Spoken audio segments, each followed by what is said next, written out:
لا حول ولا قوة إلا بالله العلي العظيم.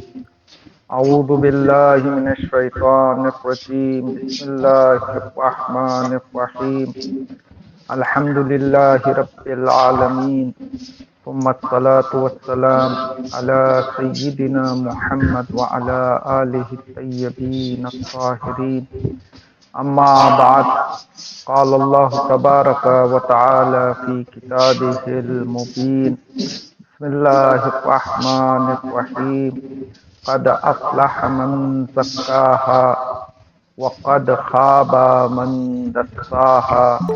صدق اللہ العلی العظیم. میں درس کی ابتدا میں شکر گزار ہوں حجت الاسلام والمسلمین مولانا یاسین عابدی اور آپ کے ساتھیوں کا کہ جنہوں نے مجھے آج درس اخلاق کے لیے کہا، اور اتنی دور سے بھی مولانا یاسین صاحب مجھے نہیں بھولے، تو اس کے لیے مولانا کا شکر گزار ہوں. چونکہ یہاں ابھی رات کے 11:15 بجے ہیں، تو لہذا میں کوشش کروں گا کہ جو ہے مختصر وقت میں مختصر باتیں آپ تک پہنچا سکوں. میں آج کے درس اخلاق کا آغاز شہید مطہری کی نقل کردہ ایک داستان کے ساتھ کرنا چاہوں گا. شہید مطہری یوں تحریر فرماتے ہیں کہ کسی جنگل میں ایک شکاری رہا کرتا تھا جو ہر روز شکار کرنے کے لیے جنگل جاتا اور اپنے جال میں طرح طرح کے پرندوں کو جمع کرتا، واپس شہر آتا اور پرندوں کو بیچتا اور اپنی روزی روٹی کا اسی طرح سے وہ چلاتے رہتا تھا. ایک دن یہ جنگل جاتا ہے اور اپنی جال میں بہت سارے طوطوں کو پھانس لیتا ہے. پیروٹ جو ہے، بہت سارے پیروٹ اس کے جال میں آ جاتے ہیں. اب یہ کافی خوش ہوتا ہے کہ چلو آج میری قسمت اچھی ہے، آج بہت زیادہ پیروٹ میرے نیٹ میں، میرے جال میں آ گئے ہیں، آج میری کمائی بہت زیادہ ہوگی. یہ جال کو باندھتا ہے، جال کو درخت پہ لگاتا ہے اور اپنی کچھ ضرورت پوری کرنے کے لیے وہاں سے دور ہو جاتا ہے. اتنے میں وہ پیروٹس دیکھتے ہیں کہ دور سے ایک آدمی چلا آ رہا ہے. تو اس آدمی سے پیروٹس کہتے ہیں کہ دیکھو، شکاری نے اپنے جال میں ہمیں پھانس لیا ہے، اگر تم چاہو تو ہمیں آزاد کرا سکتے. سامنے والا انسان کہتا ہے کہ میں چاہوں تو تمہیں آزاد کرا سکتا ہوں، لیکن تمہیں آزاد کرانے کا مجھے کوئی فائدہ نظر نہیں آ رہا ہے. وہ پرندے کہتے ہیں کیوں کوئی فائدہ نظر نہیں آ رہا ہے؟ اس آدمی نے کہا کہ میں آج تمہیں جال سے آزاد کرا دوں گا، لیکن پھر دوبارہ یہی شکاری ہوگا، یہی شکاری کا جال ہوگا، وہی لالچ کے دانے ہوں گے اور پھر تم دوبارہ اسی جال میں پھنس جاؤ گے. لہذا مجھے تمہیں آزاد کرانے کا کوئی فائدہ نظر نہیں آتا. پرندوں نے کہا نہیں، اگر اس مرتبہ تم ہمیں آزاد کرا دو گے تو ہم پرامس کرتے ہیں کہ دوبارہ کبھی بھی ہم شکاری کے جال میں نہیں پھنسیں گے. وہ آدمی کہتا ہے کہ مجھے یقین نہیں ہو رہا ہے، میرے ساتھ میں جیسے جیسے کہتا جاؤں گا میرے ساتھ تم دہراتے جانا. جب مجھے یقین ہو جائے گا کہ تم دوبارہ شکاری کے جال میں نہیں پھنسو گے تو میں تمہیں آزاد کرا دوں گا. اب اس نے درس پڑھانا شروع کیا، کہا کہ میرے ساتھ کہتے جاؤ کہ پھر کبھی ہم جنگل میں آئیں گے، شکاری لالچ کا دانہ ہمارے سامنے ڈالے گا تو ہم لالچ میں نہیں آئیں گے، جال میں نہیں پھنسیں گے. یہ سبق اس نے کئی مرتبہ ان طوطوں سے دہروایا. جب اسے یقین ہو گیا کہ اب یہ طوطے اچھی طرح سے سبق کو پڑھ چکے ہیں، اب یہ شکاری کے جال میں نہیں پھنسیں گے، تو اس وقت اس نے جال کو کھول دیا. وہ پرندے آزاد ہو گئے. کچھ دنوں کے بعد دوبارہ یہ شخص اسی جنگل میں جاتا ہے تو کیا دیکھتا ہے کہ شکاری بھی وہی ہے، شکاری کا جال بھی وہی ہے، پرندے بھی وہی ہیں. پھر یہ دوبارہ شکاری کے جال میں پھنس چکے ہیں. اب یہ ان کے قریب جاتا ہے اور کہتا ہے میں نے پہلے ہی کہا تھا تمہیں آزاد کرانے کا کوئی فائدہ نہیں ہے، کیونکہ مجھے پتا تھا کہ پھر تم یہاں آؤ گے جنگل میں، پھر اس شکاری کے جال میں اپنے آپ کو پھنسا لو گے. چونکہ مجھے اچھی طرح معلوم تھا کہ تم نے سبق کو صرف پڑھا تھا، نہ سبق کو سمجھا تھا، نہ اسے اپنے پریکٹیکل لائف میں اپلائی کیا تھا. پھر شہید مطہری کہتے ہیں بالکل انہی پرندوں کا حال کچھ ہمارا بھی ہے. زندگی میں کتنی مجالس، کتنے درس اخلاق، کتنی بزرگوں کی باتیں ہم سنتے رہتے ہیں، لیکن پریکٹیکل لائف میں اسی حالت میں ہیں جہاں ہم پہلے تھے۔ تو ہمارے ساتھ بھی مشکل انہی پیرٹس والی مشکل ہے کہ ہم سبق کو سنتے تو ہیں، نہ اسے سمجھنے کے تیار ہیں۔ کبھی کبھی سمجھ لیتے ہیں تو پھر سبق کو اپنے پریکٹیکل لائف میں اپلائی کرنے کے لیے ہم تیار ہیں۔ تو زندگی میں بہت ساری چیزیں ہم سنتے رہتے ہیں، چیزوں کا سننا معیار نہیں ہے، بلکہ جو کچھ ہم سن رہے ہیں پہلے اسے اچھی طرح سے سمجھیں، اگر سمجھ میں آ جائے تو پھر ہم ان اچھی چیزوں کو اپنی پریکٹیکل لائف میں اپلائی کریں، تو تب کہیں جا کر یہ جتنے درس اخلاق ہو رہے ہیں، یہ درس اخلاق جو ہم دن رات مجالس اعضاء میں لگاتار شرکت کرتے ہوئے آ رہے ہیں، یہ سب ہمارے کام آ سکتے ہیں۔ میں اسی امید کے ساتھ کہ آپ طوطوں کی طرح نہیں، آپ سنیں گے تو سن کے بھولیں گے نہیں، بلکہ کوشش کریں گے کہ جو کچھ باتیں میں یہاں آپ کے سامنے پیش کروں، سب سے پہلے یہ جو ہے میں اپنے آپ کے لیے کہتا ہوں کہ میں بھی کوشش کروں گا کہ ان باتوں پر عمل کروں، اور یہ امید کرتا ہوں کہ آپ بھی جن باتوں کو یہاں درس اخلاق میں سنیں گے انشاءاللہ اپنی پریکٹیکل لائف میں اپلائی کرنے کی کوشش کریں۔ میں اپنی بات کو رسول اسلام کی ایک حدیث کے ساتھ شروع کرنا چاہوں گا۔ رسول اسلام ایک حدیث میں یہ ارشاد فرماتے ہیں کہ جب شب معراج میں اللہ سبحانہ و تعالیٰ کے قریب پہنچا تو خداوند عالم نے مجھے بہت زیادہ واض و نصیحت سے نوازا۔ انہی چیزوں میں سے ایک چیز جو خداوند عالم نے مجھے شب معراج واض و نصیحت کی، وہ چیز یہ کہ خداوند عالم نے شب معراج مجھ سے یہ ارشاد فرمایا کہ اے محمد، اگر بندوں میں تین طرح کی کوالٹیز جمع ہو جائیں، تین کوالٹیز ایسی ہیں جو اگر کسی بندے میں جمع ہو جائے تو پھر میں ایسے بندے کا شمار صدیقین میں کروں گا۔ اب یہ مقام صدیقین کوئی عام مقام نہیں ہے۔ بحث کے 4 درجات ہوں گے۔ پہلا درجہ مقام نبیین، دوسرا درجہ مقام صدیقین، تیسرا درجہ مقام شہداء، چوتھا درجہ مقام صالحین۔ تو شب معراج خداوند عالم رسول سے یہ ارشاد فرما رہا ہے کہ اے محمد، اگر بندوں میں تین طرح کی کوالٹیز آ جائیں تو میں ان کا شمار صدیقین میں کروں گا۔ یعنی مقام صدیقین کس کا مقام ہے پتہ ہے؟ مقام صدیقین میں حضرت مریم شامل ہے، مقام صدیقین میں مولا کائنات شامل ہے، مقام صدیقین میں دوسرے ائمہ شامل ہیں۔ خداوند عالم شب معراج رسول اسلام سے ارشاد فرما رہا ہے کہ اگر میرے بندوں میں تین طرح کی کوالٹیز جمع ہو جائے تو میں ان کا شمار صدیقین میں کروں گا۔ پہلی کوالٹی کیا ہے؟ رسول اسلام نے ارشاد فرمایا، خداوند عالم نے مجھ سے یہ کہا کہ پہلی کوالٹی جو بندے میں آ جائے تو میں اس کا شمار صدیقین میں کروں گا، وہ کوالٹی یہ ہے الرضا بقضاء اللہ، بندہ اللہ کی طرف سے نازل ہونے والے قضاء و قدر پر راضی ہونا سیکھ لے۔ اگر کوئی بندہ اللہ کی طرف سے نازل ہونے والے قضاء و قدر پر راضی ہونا سیکھ لیتا ہے تو پھر میں ایسے بندے کا شمار صدیقین میں کروں گا۔ یہاں پر میں مقام رضا کو سمجھانے کے لیے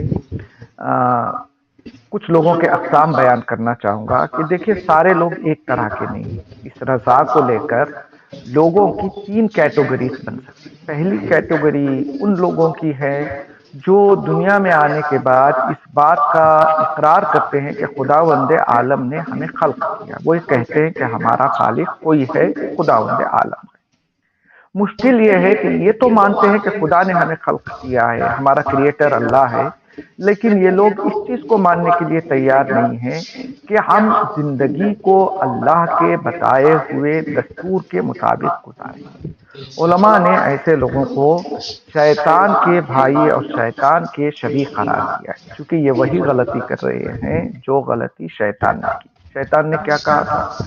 شیطان نے کہا تھا خلقتنی من نار وخلقتہ من طین، اے اللہ تو نے مجھے آگ سے پیدا کیا، وخلقتہ من طین، اور آدم کو مٹی سے پیدا کیا۔ یعنی لفظ خلقہ کا استعمال کر کے ابلیس بھی یہ اعلان کر رہا ہے کہ اللہ جو ہے میرا خالق ہے، میں مانتا ہوں کہ اللہ میرا کریٹر ہے، لیکن میں اللہ کے بتائے ہوئے راستے پر اس کے دستورات کے مطابق زندگی بسر کرنے کے لیے تیار نہیں۔ یہ پہلی کیٹیگری۔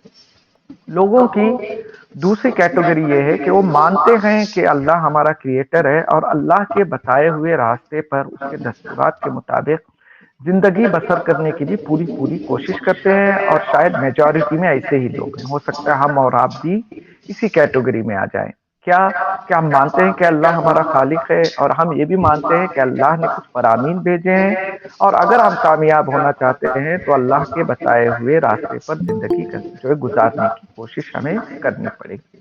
لیکن اس گروہ کی، اس کیٹیگری کی مشکل یہ ہے کہ یہ اللہ کے دستورات پر زندگی بسر کرنے کی پوری کوشش کرتے ہیں، لیکن زندگی میں کب کہیں اگر کچھ زیادہ مصائب آ جائے، کچھ زیادہ پرابلمز میں گرفتار ہو جائے، تو وہ منزل بھی آ جاتی ہے کہ ہم زبان سے شکوہ کرنے لگتے ہیں۔ اب یہاں ہم اللہ کی عبادت کو بھول جاتے ہیں، اب یہاں اللہ سے گلا و شکوہ ہو رہا ہے، ہم اللہ سے کمپلینٹ کرتے ہوئے نظر آ رہے ہیں، پروردگارا کیا تجھے میرا ہی بچہ ملا تھا، پروردگارا کیا تجھے میرا ہی گھر ملا تھا، پروردگارا کیا تجھے میری ہی دولت ملی تھی۔ یعنی انسان اس مقام پہ پہنچ جاتا ہے کہ اب انسان لب پر شکوے کو نکال رہا ہے، جبکہ ہماری ذمہ داری یہ ہے کہ ہم اللہ پر پورا بھروسہ رکھیں۔ اللہ جس حال میں بھی رکھے، ہمیں چاہیے کہ ہم اللہ اور رسول اور ائمہ کے بتائے ہوئے فرامین پر سر تسلیم کو خم کریں۔ نہیں، میں یہاں پہ رک کر ایک چھوٹی سی داستان کا سہارا لوں گا۔ داستان یہ ہے کہ پانچویں امام کے ایک صحابی ہیں کہ جن کا نام جابر جحفی ہے۔ جابر جحفی اتنے بڑے جو عالم دین ہیں کہ انہوں نے صرف پانچویں امام سے 70,000 روایات کو نقل کیا ہے۔ یہ اتنے بڑے صحابی ہیں اور ایک کوفہ میں زندگی بسر کر رہے ہیں۔ اچانک سے پانچویں امام کا نامہ آتا ہے، اور پانچویں امام نے نامے میں یہ تحریر فرمایا تھا کہ اے جابر، جیسے ہی میرا یہ نامہ تمہیں ملے تو تم اپنے کام کاج کو چھوڑ دو، ہاتھ میں ایک عصا لے لو اور دیوانوں کی طرح کوفے کے گلیوں کے چکر کاٹتے رہو یہاں تک کہ ہمارا دوسرا حکم تمہیں نہ مل جائے۔ آپ انصاف سے بتائیے، جابر کوئی چھوٹے موٹے آدمی نہیں ہے نا۔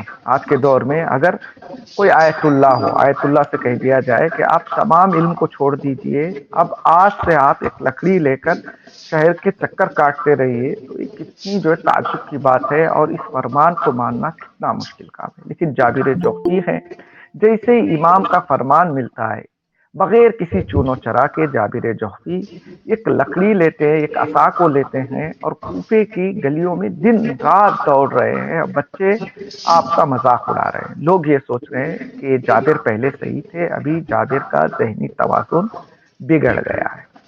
جابر نے کیا کیا؟ امام سے پوچھا نہیں کہ کیوں مجھے ایسا کرنا ہے، جس چیز کا حکم ملا جابر نے فوراً قبول کیا اور اس پر عمل کر رہے ہیں جابر۔ بعد میں پتا چلتا ہے کہ جو خلیفہ بنی عباس تھا، اس نے حاکم کوفہ کو ایک خط لکھا تھا اور یہ طلب کیا تھا کہ کوفے میں ایک شخص ہے کہ جس کا نام جابر جوخی ہے، اس کے پاس جاؤ، اس کے سامنے دو آپشن رکھو۔ پہلا آپشن یہ ہے کہ یا تو وہ ہماری پیش کردہ قضاوت کو قبول کر لے، وہ یہاں ہمارے دربار میں آئے اور ہمارا قاضی بن جائے۔ اگر اس چیز سے وہ انکار کرے تو دوسرا آپشن یہ ہوگا کہ اسی وقت جابر کے سر کو اس کے تن سے جدا کر دیں۔ اب جابر کو اس بات کا علم نہیں۔ ادھر حاکم کوفہ لوگوں سے پوچھتا ہے کہ جابر جوخی کون ہے، وہ کہاں ملیں گے؟ لوگوں نے کہا کہ پہلے وہ صحیح تھے، ابھی ان کا ذہنی توازن بگڑ گیا ہے، دن رات کوفے کے کسی بھی گلی میں آپ کو عصا لیے ہوئے وہ مل جائیں گے۔ اس نے کہا نہیں، میں یقین نہیں کروں گا، خلیفہ نے تو ایسے انسان کو قاضی بنانے کی پیشکش کی تھی، وہ کوئی پاگل نہیں ہو سکتا۔ یہ کہتا ہے میں خود جا کے کوفے میں دیکھوں گا کہ جابر جوخی کس حال میں ہے۔ یہ حاکم کوفہ کوفے کی گلیوں میں جاتا ہے، کیا دیکھتا ہے کہ لوگ سچ کہہ رہے تھے، اگر اسے ماریں گے تب بھی کوئی فائدہ نہیں ہے، اگر ایسے شخص کو جو ہے لے جا کر قاضی بنائیں گے تو پھر یہ کسی کام کا نہیں۔ فوراً یہ حاکم کوفہ ایک خط لکھتا ہے اور خلیفہ کو بتاتا ہے کہ جابر جوخی پہلے صحیح تھے، لیکن اب ان کا ذہنی توازن صحیح نہیں ہے، لہٰذا نہ ان کو مارنے کا کوئی فائدہ ہے، نہ انہیں قاضی بنانے کا کوئی فائدہ ہے۔ اب اسی حالت میں جابر جوخی کو پتا نہیں کہ حکمت کیا ہے۔ امام کے فرمان کے تحت یہ پاگلوں کی زندگی بسر کر رہے ہیں۔ اچانک سے پھر ایک نامہ امام کا ایک مدت کے بعد آتا ہے، اور امام اب اس نامے میں کہتے ہیں کہ اے جابر جوخی، اب خطرہ ٹل گیا ہے، اب ہمارا حکم یہ ہے کہ تم اپنی نارمل لائف میں آ جاؤ، پہلے جس طرح سے زندگی بسر کرتے تھے تم اسی طرح سے زندگی بسر کرنے کی کوشش کرو۔ دیکھیں، دوسرے کیٹیگری میں لوگ وہ تھے جو عام حالات میں، نارمل حالات میں یہ کہتے ہیں کہ ہم اللہ کے ساتھ ہیں، ہم اللہ کی اطاعت کریں گے، لیکن ہم جیسے لوگوں کے سامنے کوئی مشکل آ جائے، کوئی ایسی پریشانی آ جائے تو ہم زبان سے شکوہ نکالتے ہوئے نظر آتے ہیں۔ لیکن جابر کا شمار دوسری کیٹیگری میں نہیں ہے، بلکہ تیسری کیٹیگری کے قریب ہے۔ تیسری کیٹیگری میں بھی نہیں ہے، تیسری کیٹیگری کے قریب ہے۔ اگر جابر جیسا صحابی تیسری کیٹیگری کے قریب ہے تو پھر تیسری کیٹیگری میں کون ہے؟ تیسری کیٹیگری میں وہ لوگ آتے ہیں جو یہ مانتے ہیں کہ اللہ ہمارا خالق ہے، ہمیں اس کے دستورات کے تحت زندگی بسر کرنی چاہیے، اور اللہ کے راستے میں اللہ کے حکم کے آگے وہ ہمیشہ سر تسلیم کو خم کرتے ہیں، یہاں تک کہ اپنا سب کچھ لٹا دیتے ہیں۔ مقابلے میں یہ چاہتے ہیں کہ کسی طرح سے پروردگار کے قضاء و قدر کے سامنے ہم رضایت کا اظہار کریں۔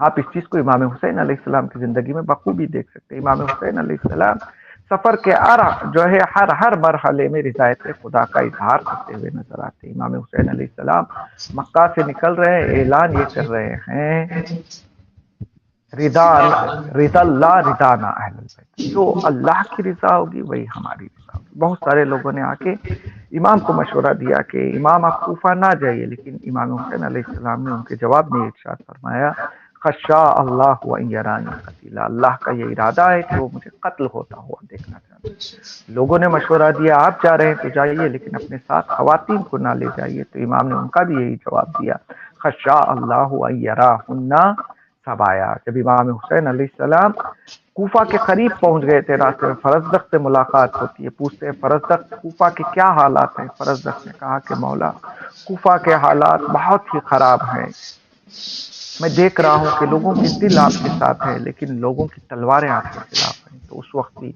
مولا امام حسین علیہ السلام نے یہی جملہ ارشاد فرمایا تھا کہ میں اللہ کی رضا کی خاطر آگے بڑھتا رہوں گا، اگر اللہ وہ چیز نازل کرتے جو ہم چاہ رہے ہیں تو میں حمد بجا لاؤں گا، لیکن وہ چیز نازل ہو جائے جو ہم نہیں چاہ رہے ہیں تو ایسی حالت میں میں اللہ کی جانب سے نازل ہونے والی قضاء و قدر پر رضایت کا اظہار کرتا ہوا نظر آؤں گا۔ اور یہاں تک حد ہو گئی کہ روز عاشوراء امام حسین علیہ السلام کے ہاتھوں میں 6 مہینے بچے کا جنازہ ہے، بچے کا جنازہ مولا خیمے کی طرف لے جا رہے ہیں، لیکن زبان پر یہی جملے جاری کر رہے ہیں، ردن بقضائک و تسلیما لامر، پروردگارا حسین ہر حال میں تیرے طرف سے نازل ہونے والی قضا پر راضی ہے۔ اور جب امام حسین علیہ السلام رضایت پروردگار کے اس مقام پر پہنچ گئے کہ سب کچھ دینے کے بعد بھی امام حسین علیہ السلام زبان سے یہ جملہ جاری کر رہے ہیں کہ رضن بقضائک و تسلیما لامر، تو پروردگار عالم نے بھی حاطب غیبی کو بھیجا، اور وقت شہادت امام حسین علیہ السلام حاطب غیبی نے ندا دی، یا ایتھا النفس المطمئنہ ارجعی الی ربک راضیۃ مرضیہ۔ اب تک حسین علیہ السلام اللہ سے راضی تھے، لیکن روز عاشور شہادتوں کے بعد شہادتیں جب اللہ سبحانہ و تعالیٰ نے دیکھا تو امام حسین علیہ السلام کے لیے یہ پیغام بھیجا کہ اے حسین، صرف آپ ہم سے راضی نہیں ہیں بلکہ تمہارا پروردگار بھی تم سے راضی ہے۔ اور اسی راستے کو امام حسین علیہ السلام کی شہادت کے بعد شہزادی جناب زینب نے آگے بڑھایا۔ شہزادی جناب زینب بھی ہر مرحلے میں خداوند عالم سے راضی تھی، اسی لیے شہزادی کے جہاں بہت سارے القاب ہیں، انہی القاب میں شہزادی کا ایک لقب ہے راضیہ، یعنی شہزادی اللہ سے ہر حال میں راضی تھی۔ کیسے پتا چلے کہ اللہ بھی شہزادی سے راضی تھا یا نہیں تھا؟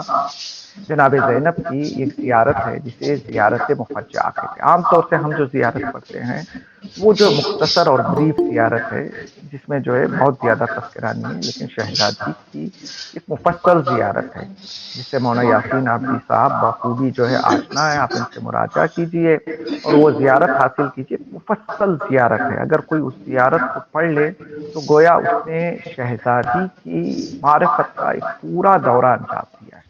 اس زیارت میں شہزادی سے جو ہے خطاب ہوتے ہوئے یوں ارشاد ہوتا ہے، السلام علیکی ایتھا الصدیقۃ المرضیہ۔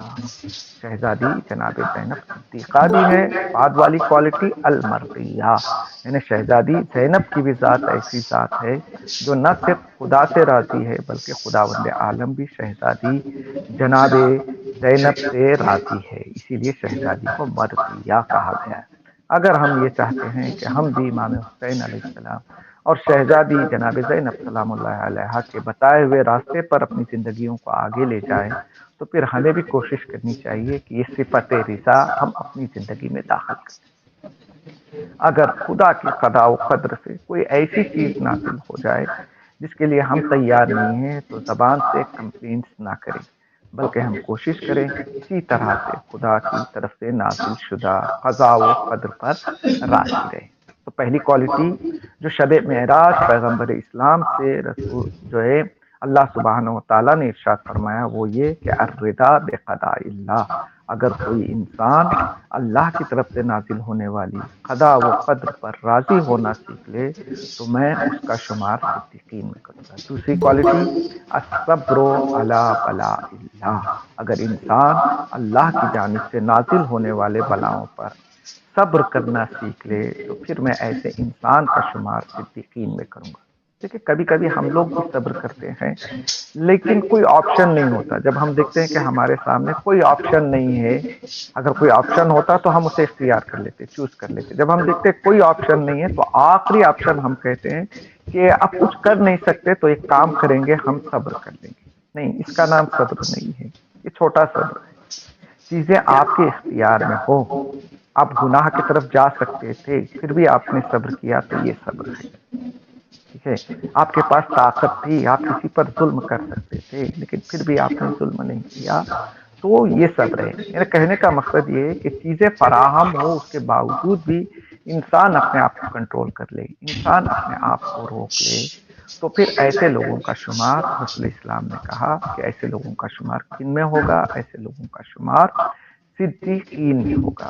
قرآن مجید میں آپ دیکھیں گے جگہ جگہ پر جو ہے صبر کا تذکرہ ہے۔ خداوند عالم نے کہیں کہا ان اللہ مع الصابرین، خداوند عالم کہیں کہتا ہے فاصبر کما صبروا اولو العزم، اے پیغمبر تم بھی اسی طرح سے صبر کرو جس طرح سے تمہارے پہلے والے اولی العزم پیغمبروں نے صبر کیا ہے۔ اور رسول اسلام اپنی امت کے لیے اتنی صبر کی تلقین کرتے تھے، اتنی صبر کی تلقین کرتے تھے، تاریخ میں ملتا تھا کہ مدینے میں ایک دور ایسا بھی تھا کہ جب مسلمان آپس میں سلام کرتے تھے تو سلام کے بعد یہ ایک دوسرے کو صبر کی تلقین کرتے تھے، یہاں تک ملتا ہے کہ سلام کے بعد فوراً سورہ عصر کو پڑھا کرتے تھے، والعصر ان الانسان لفی خسر الا الذین آمنوا وعملوا الصالحات وتواصوا بالحق وتواصوا بالصبر۔ تاریخ میں ملتا ہے کہ ایک شخص پیغمبر اسلام کی خدمت میں آتا ہے اور کہتا ہے کہ یا رسول خدا، کیا جنت میں کوئی ایسے لوگ بھی جائیں گے جن کا کوئی حساب کتاب نہیں ہوگا؟ حل من رجل يدخل الجنہ بدون الحساب، یا رسول خدا کیا کوئی ایسا مرد ہے یا کیا کوئی ایسا آدمی ہے جو جنت میں بغیر حساب کتاب کے جائے گا؟ تو رسول اسلام نے کہا ہاں، ایسا ایک آدمی ہے کہ جس کے اندر دو کوالٹیز ہو، کلو رحیم صبور، ایسا انسان جو رحیم ہو، جو مہربان ہو، جو کائنڈ ہو، ٹھیک ہے، جس کے اندر سختی نہ ہو اور ساتھ میں کیا ہو، صبور ہو، یعنی صابر نہیں، صبور، صبور مطلب بہت زیادہ صبر کرنے والا۔ اگر کوئی رحم کرنے والا اور بہت زیادہ صبر کرنے والا انسان ہے تو پھر رسول اسلام نے کہا اللہ سبحانہ و تعالی ایسے انسان کو بغیر حساب و کتاب کے بحث میں وارد کرے گا۔ دیکھیے زندگی ہے تو مشکلات، ہم کیا کرتے ہیں، مشکلات ادھر داخل ہوئی نہیں، ہم کوشش کرتے ہیں کہ کسی طرح سے مشکلات سے نکل جائے۔ ہاں تلاش و کوشش انسان کو کرنی چاہیے لیکن اس کے باوجود بھی خداوند عالم اگر چاہتا ہے کوئی چیز آپ کی زندگی میں بلا کے طور پہ داخل کرتا ہے، مثال طور پر کوئی عزیز آپ چاہتے تھے وہ اس دنیا سے چلا گیا، تو اب ہم لوگ کیا کرتے ہیں، صبر کا دامن چھوڑتے ہیں تاکہ یہ ہے کہ جانے والا چلا گیا۔ اب آپ دو چیزیں کر سکتے ہیں، ایک چیز یہ کہ پوری زندگی اسی کے خیال میں صرف کیجیے، جیسے ہم کچھ لوگوں کو دیکھتے ہیں اگر کوئی ان کا عزیز اس دنیا سے چلا جاتا ہے تو وہ اس طرح سے زندگی بسر کرتے ہیں کہ انہیں دنیا سے کچھ لینا دینا نہیں ہے، یہاں تک کہ وہ اس حد تک چلے جاتے ہیں کہ ہمیں ڈر لگتا ہے کہ کہیں یہ اپنا ذہنی توازن نہ کھو دے۔ ایک دوسرا آپشن بھی ہو سکتا ہے کہ ہم صبر سے کام لیں، مرحوم چلا گیا، آپ کی اس طرح سے حالت بنانے کی وجہ سے اس کا کچھ فائدہ نہیں ہوگا، لیکن دوسرا کام ہم کر سکتے ہیں، ہم صبر کا دامن تھام لیں اور کچھ ایسے کام انجام دیں۔ مثال طور پر مرحوم کی نماز قضا تھی، نماز کو پڑھے، روزہ قضا تھا، روزہ، یا اس کی طرف سے بہت زیادہ چیریٹی کریں، تو دیکھیے یہ ہم بھی جو ہے خدا کی طرف سے نازل ہونے والے بلا پر صبر کا مظاہرہ کر سکتے ہیں، اور اس کا ایک بینیفٹ یہ ہوگا کہ جانے والے کو بھی اس کا فائدہ ملے گا۔ دیکھیے جو چیزیں میں نے اس سے پہلے شاید کسی درس اخلاق میں بتایا تھا، بلائیں دو طرح کی ہیں، کچھ تقدیری ہوتی ہیں، کچھ تقدیری ہوتی ہیں۔ تقدیری بلائیں انسان اپنے ہاتھوں سے خریدتا ہے، تقدیری بلائیں کچھ ہماری ڈیسٹینی ہے، ہم لاکھ کوشش کریں وہ ہو کر دیں۔ میں یہاں پر رک کر ایک مختصر سے داستان کا سہارا لوں گا، پھر انشاءاللہ بات کو آگے بڑھانے کی کوشش کروں گا۔ ایک داستان ملتی ہے کہ ایک شخص تھا جس کا نام بخت النصر تھا۔ آپ کو پتا ہے تاریخ میں سب سے وائڈ اور سب سے وسیع سلطنتیں اگر کسی کی دی گئی ہیں تو چار لوگ ہیں۔ سب سے پہلے حضرت سلیمان، دوسرے حضرت ذوالقرنین، یہ خدا کے دو نیک بندے تھے۔ ان کے علاوہ دو ایسے بندے تھے جو خدا کے نافرمان جو ہے بندے تھے، پہلا نمرود، دوسرا بخت النصر۔ بخت النصر نے خواب دیکھا، خواب میں اس نے دیکھا کہ اس کا سر سونے کا ہو چکا ہے، اس کا بدن کوئی چاندی کا ہے، کوئی جو ہے کوئی حصہ تانبے کا ہے، کوئی حصہ لوہے کا ہے۔ پریشان ہو کے بیدار ہوتا ہے، معبرین کو بلاتا ہے، کہتا ہے میں نے خواب دیکھا ہے، میرے خواب کی تعبیر بیان کرو۔ معبرین نے کہا ہم نے کافی کوشش کی لیکن ہم تیرے خواب کی تعبیر نہیں بتا سکتے، ہاں اگر تو چاہے تو زندان میں ایک شخص ہے جس کا نام دانیال ہے، اگر اس کو بلائیں تو ہو سکتا ہے کہ وہ تیرے خواب کی تعبیر بتائے۔ جس طرح سے حضرت یوسف کے لیے جو ہے جب بادشاہ نے خواب دیکھا تو زندان سے بلایا گیا ہے، بالکل اسی طرح سے جب بخت النصر نے خواب دیکھا تو حضرت دانیال کو بلایا۔ حضرت دانیال آتے کہتے میں خواب کی تعبیر بیان کر دوں گا لیکن مجھے ڈر ہے کہ تعبیر سننے کے بعد تو پریشان نہ ہو جائے، مجھے کوئی سخت سزا نہ دے۔ بخت النصر نے کہا نہیں، تم آرام سے خواب کی تعبیر بتاؤ، میں کوئی سخت سزا نہیں دوں گا۔ حضرت دانیال نے بتایا کہ اس خواب کی تعبیر یہ ہے کہ 3 دن کے بعد تو اس دنیا سے چلا جائے گا۔ بخت النصر نے جیسے ہی اپنے موت کا تذکرہ سنا فوراً حکم دیتا ہے کہ دانیال کو لے جاؤ، دوبارہ زندان میں ڈال دو۔ حضرت دانیال کہتے ہیں کہ میں نے پہلے ہی کہا تھا کہ اسے بات برداشت نہیں ہوئی۔ بخت النصر نے کہا کہ اب چونکہ دانیال نے کہہ دیا موت 3 دن بعد آئے گی، میں موت سے بچ کے بتاؤں گا۔ ایک مجلل کمرے میں چلا جاتا ہے، سب کو حکم دے دیتا ہے 3 دن تک میرے قریب کوئی نہیں آئے گا، اور اپنے کمرے کے باہر ایک دربان کو کھڑا کر دیتا ہے، ایک فوجی کو کھڑا کر دیتا ہے، ہاتھ میں تلوار دیتا ہے، کہتا ہے چاہے وہ میری بیوی ہو، میرے بچے ہو، میرے بھائی ہو، میرے وزیر ہو، جو بھی کمرے کی طرف آتا ہوا تم دیکھو کہ کوئی کمرے کی طرف آ رہا ہے تو اس کے سر کو تن سے جدا کر دو۔ اب اس نے فرمان جاری کر دیا۔ 1 دن 2 دن گزر جاتے ہیں، دوسرے دن رات میں یہ کسی خیال سے بے اختیاری طور پر دوسرے دروازے سے کمرے کے باہر نکل جاتا ہے، ٹہلتے ٹہلتے چاہتا ہے کہ اپنے کمرے کے اندر داخل ہو۔ رات کا اندھیرا تھا، فوجی کو یہ حکم ملا تھا جو بھی آئے اس کے سر کو تن سے جدا کر دو۔ فوجی آگے بڑھتا ہے، کسی بخت النصر کے سر کو تن سے جدا کر دیتا ہے۔ دیکھیے اللہ کی طرف سے کچھ بلائیں تقدیری نازل ہو رہے ہیں تو ہم اس سے بچ نہیں سکتے۔ بہترین آپشن یہ ہے کہ جزا فضا نہ کریں، چیخو پکار نہ کریں، ناراحتی کا اظہار نہ کریں، بلکہ صبر کا دامن تھام لیں، اور اس طرح سے ہم اللہ کے نزدیک بندے بھی ہو سکتے ہیں اور ہمارا شمار صدیقین میں بھی ہو سکتا ہے۔ تاریخ میں ملتا ہے رسول اسلام کے صحابی معاذ بن جبل، ان کا ایک جوان بیٹا تھا، جوان بیٹے کا انتقال ہوا، ابھی بہت ہی زیادہ غمزدہ ہوئے۔ جب رسول اسلام کو خبر ملی تو رسول اسلام نے ایک نامہ لکھا، پہلے تو تسلیت پیش کی اور کہا کہ انشاءاللہ اس کا اجر تمہیں اللہ سبحانہ وتعالی دے گا۔ پھر اس کے بعد اس نامے میں رسول اسلام نے سمجھایا کہ دیکھو انسان کے پاس مال ہوتا ہے، اس کے پاس اولاد ہوتی ہے، اس کے پاس فیملی ہوتی ہے، یہ سب کچھ اگر اللہ کا لطف نہ ہوتا تو ہمیں نہیں ملتا۔ اللہ کے لطف سے اگر ملا ہے، اگر ہمارا عقیدہ یہ ہے کہ جو کچھ ہمارے پاس ہے وہ اللہ کی امانت ہے اور اللہ نے دیا ہے، اور اللہ نہ چاہتا تو یہ ساری چیزیں ہمیں میسر نہیں ہو سکتی تھی۔ جب ہمارا ماننا یہ ہے اگر اللہ لے لے، امانت اس کی ہے بھائی، کہتے ہیں مثال سے جو ہے ایک مثال کا سہارا لوں گا۔ مثال کے طور پر بینک میں جو کیشیئر بیٹھا ہوا نا، صبح سے لے کر شام تک پتہ نہیں کتنے لاکھ روپیوں کو وہ لیتا ہے اور کتنے لاکھ روپئے وہ لوگوں کو دیتا ہے۔ بینک کا کیشیئر جب آپ جائیں 10-20 لاکھ روپئے اس کے پاس لے جائیں اور اس سے کہیں کہ یہ لو، تو کیا وہ خوش ہوتا ہے؟ نہیں، کروڑ روپئے بھی دے دیں تو اس کے چہرے پر ایک مسکراہٹ نہیں آتی، وہ لیتا ہے ڈالتا ہے۔ اگر کوئی کروڑ روپے کا چیک بھی لے جا کر ڈپازٹ کرے تو اس کا کام یہ بھائی پیسے ان کے چیک لیتا ہے، پھر دوبارہ کروڑوں کے روپے اس کے حوالے کر دیتا ہے۔ کیوں؟ تو کیشیئر کو اچھی طرح معلوم ہے جو آ رہا ہے نہ میرا ہے، نہ جو مجھ سے جا رہا ہے وہ میرا ہے، کسی کا تھا جو آیا تھا، کسی کا ہے جو خود لے کر جا رہا ہے۔ اسی لیے جب وہ پیسہ لیتا ہے تو نہ خوشی کا اظہار کرتا ہے، نہ پیسہ اس سے لے لیا جاتا ہے تو غمزدہ نہیں ہوتا ہے۔ رسول اسلام معاذ بن جبل سے کہتے ہیں کہ اے معاذ بن جبل، انسان ہے کہ جب اسے کوئی چیز ملتی ہے، جب وہ ریسیو کرتا ہے تو کیا کرتا ہے؟ فی غبطۃ و سرور، رسول کے الفاظ، غبطہ کرنے لگتا ہے، خوش ہو جاتا ہے، چاہتا ہے مجھ سے جدا نہ ہو۔ جب دیا تھا تب خوشی ہے، لیکن جب وہ واپس لے رہا ہے تو پھر ہمیں غمزدہ نہیں ہونا چاہیے، بلکہ ہمیں صبر کا دامن تھامنا چاہیے۔ دوسری جو ہے تاریخی جو ہے داستان آپ کی خدمت میں پیش کروں گا انشاءاللہ، بہت جلد درس میں تمام کروں گا۔ رسول اسلام کے ایک دوسرے صحابی ہیں عثمان بن مسعود۔ عثمان بن مسعود کا جوان بیٹا اس دنیا سے چلا جاتا ہے، اتنے غمزدہ ہوتے ہیں گھر کو مسجد بنا دیتے ہیں۔ ہم بھی نارمل لائف میں دیکھتے ہیں انسان عام زندگی بسر کر رہا ہے، ہو سکتا ہے کہ اگر کوئی جوان ان کا جو ہے گھر سے نکل جائے اور کسی جوان کا اگر جو ہے ڈیتھ ہو جائے تو اب وہ کیا کرتے ہیں؟ پہلے دیندار نہیں تھے، اب زیادہ دیندار بن جاتے ہیں۔ ٹھیک ہے، معاذ بن جبل کے بارے میں ملتا ہے کہ جب ان کے جوان بیٹے کا انتقال ہوا، انہوں نے گھر کو مسجد بنا دیا اور سارا دن عبادت میں بسر کرتے تھے۔ اب اس کے بعد رسول اسلام کو جب یہ پتہ چلا تو رسول اسلام نے کہا کہ اسے میرے قریب لے آؤ۔ جب رسول اسلام کے قریب اسے لے جایا گیا تو انہوں نے کہا کہ اے شخص، کیا تو نے نہیں سنا ہے کہ بحث کے 8 دروازے ہیں؟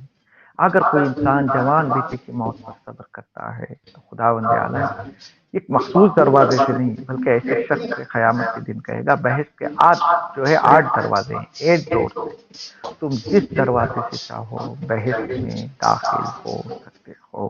لہذا ہمیں ہر حال میں صبر کا مظاہرہ کرنا چاہیے، یہاں تک کہ ملتا ہے جب صابرین جنت کے دروازے کے پاس جائیں گے تو ایک فرشتہ ان سے کہے گا، سلام علیکم بما صبرتم ونعم عقبی الدار، سلام ہو تم پر جس چیز پر تم نے صبر کیا ہے، اسی کے بدلے میں تم اس لائق بنے ہو کہ فرشتہ تم پر سلام کرے۔ فنعم عقبی الدار، یہ جنت تمہارے لیے تیار ہے۔ کہ اگر ہم زندگی میں نازل ہونے والے بلاؤں پر صبر کا مظاہرہ کریں گے تو فرشتہ جنت کے دروازے پر ہم سے یہ کہہ کر ویلکم کرے گا کہ آپ پر سلام ہو۔ اور کربلا میں اگر آپ دیکھیں تو آپ کو صبر ہی صبر ملے گا۔ شہزادی جناب زینب کی جس زیارت کا میں نے تذکرہ کیا، اسی زیارت میں آپ پڑھیں گے کہ جناب زینب کے صبر کو جو ہے جب دیکھا تو فرشتوں نے یہ آواز دی، کہا کہ لقد عجبت لصبر کے ملائکۃ السما، اے شہزادی جناب زینب، آپ کا صبر اس مقام پر پہنچ گیا تھا کہ جب فرشتوں نے آپ کے صبر کو دیکھا تو فرشتے تعجب کرنے لگے۔ اگر ان ایام اعظام میں ہماری بہنیں اور ہم لوگ یہ دعویٰ کرتے ہیں کہ ہم جو ہے شہزادی جناب زینب کے پیروکار ہیں، تو دوسری کوالٹی بھی ہمیں اپنی زندگی میں اپنانے کی ضرورت ہے۔ تیسری کوالٹی پھر آپ کی زحمت تمام۔ رسول اسلام پر شب معراج اللہ سبحانہ و تعالیٰ نے ارشاد فرمایا، تیسری کوالٹی اگر کسی بندے میں آ جائے تو میں اس کا شمار صدیقین میں کروں گا۔ الشکر علی نعماء اللہ، اللہ کی جانب سے اگر کوئی نعمت ملتی ہے تو انسان کا فریضہ یہ بنتا ہے کہ اللہ کی جانب سے ملنے والی نعمتوں پر شکریہ ادا کرے۔ ہمارے ذہن میں یہ ہے کہ نعمت کا مطلب ویلتھ، بہت سارا پیسہ مل جائے تو یہ جو ہے نعمت ہے۔ نہیں، نعمتیں بہت زیادہ ہیں۔ اگر آپ کو اچھا بولنا آتا ہے یہ اللہ کی نعمت ہے، آپ جو ہے صحت مند ہیں تو یہ اللہ کی نعمت ہے۔ ٹھیک ہے، اگر آپ کو پڑھنا لکھنا آتا ہے یہ اللہ کی نعمت ہے، آپ کو اچھا ماحول ملا ہے یہ اللہ کی نعمت ہے۔ ٹھیک ہے، چونکہ ہمیں روایت میں بھی ملتا ہے الرجال ثلاثہ، رجل بمالہ ورجل بجاہہ ورجل بلسانہ، جس کے پاس مقام و منزلت ہے ٹھیک ہے، وہ بھی کیا ہے؟ ایک طرح کی نعمت ہے۔ جس کے پاس زبان ہے، جس کے پاس مال ہے، یہ الگ الگ طرح کی نعمت ہے، دامن اس میں گنجائش نہیں۔ یہاں پہ داستان بھی ہے، میں چھوڑ رہا ہوں کیونکہ یہاں بھی 12 بجنے والے ہیں، رات کے 12، اور آپ لوگ بھی شاید سے تھکے ہوئے ہیں۔ تو میں صرف جو مختصر کچھ معروضات آپ کی خدمت میں جو ہے پیش کر کے بات کو ختم کر رہا ہوں۔ ٹھیک ہے، خداوند عالم نے کئی طرح کی نعمتیں ہمیں دی ہیں۔ خدا نے قرآن میں کیا کہا ہے؟ لَإِن شَكَرْتُمْ اذان کا ٹائم ہو گیا، بارہ لَأَزِيدَنَّكُمْ، اگر اللہ کی جانب سے ملنے والی، ٹھیک ہے، ہاں، نعمتوں پر ہم شکریہ ادا کرنا چاہیں تو خداوند عالم نے کہا اگر تم شکریہ ادا کرو گے تو میں کیا کروں گا؟ میں اضافہ کروں گا۔ یہاں پہ تفسیر عام طور سے یہ کی جاتی ہے کہ اگر ہم نعمتوں پہ شکر کریں گے تو خداوند عالم نعمتوں میں اضافہ کرے گا۔ یہ بات بھی صحیح ہے، یہ تفسیر بھی صحیح ہے۔ اگر آپ نعمتوں پر شکر کریں گے نعمتیں بڑھی، لیکن آئے کریمہ میں غور کرنے کی ضرورت ہے۔ خداوند عالم نے کیا ارشاد فرمایا؟ لَإِن شَكَرْتُمْ لَأَزِيدَنَّكُمْ، اگر تم میرا شکریہ ادا کرو گے تو میں کیا کروں گا؟ نعمتوں میں اضافہ نہیں کروں گا، بلکہ میں تمہاری شخصیت میں اضافہ کروں گا۔ مطلب جب تم نعمتوں پہ شکریہ ادا کرتے ہو تو میں تمہیں اتنا بلند کر دوں گا، اتنا بلند کر دوں گا، تم اس مقام پر پہنچ جاؤ گے کہ تمہارے آنکھوں کے سامنے ہر نعمت چھوٹی نظر آئے۔ لہذا رسول اسلام نے یہ ارشاد فرمایا کہ اگر کوئی مقام صدیقین حاصل کرنا چاہتا ہے، بحث میں حضرت مریم مولا کائنات شہزادی جناب زینب کے جوار میں رہنا چاہتا ہے، چونکہ شہزادی کا ایک لقب صدیقہ ہے۔ اگر کوئی شہزادی جناب زینب کے جوار میں بیٹھ کے زندگی بسر کرنا چاہتا ہے تو یہ 3 کوالٹیز اپنے پریکٹیکل لائف میں اپلائی کرنا ہوگی۔ پہلی کوالٹی رضا، دوسری کوالٹی صبر، تیسری کوالٹی شکر۔ میں امید کرتا ہوں کہ انشاءاللہ خداوند عالم مجھے سب سے پہلے، پھر آپ لوگوں کو توفیق عطا فرمائے کہ یہ جو کچھ ہم نے اس درس اخلاق میں بیان کیا ہے اس پر ہم عمل بھی کر سکیں، تاکہ کہیں ایسا ہمارا حال نہ ہو کہ شہید مطہری نے جس طرح سے داستان بیان کی کہ صرف سنیں گے اور عمل نہیں کریں گے تو دوبارہ جا کے پھر انہیں مشکلات میں گرفتار ہو جائیں گے۔ مجھے امید ہے کہ انشاءاللہ ہم سب اس حدیث پر عمل کرنے کی پوری کوشش کریں گے۔ والسلام علیکم ورحمۃ اللہ وبرکاتہ۔ اللہ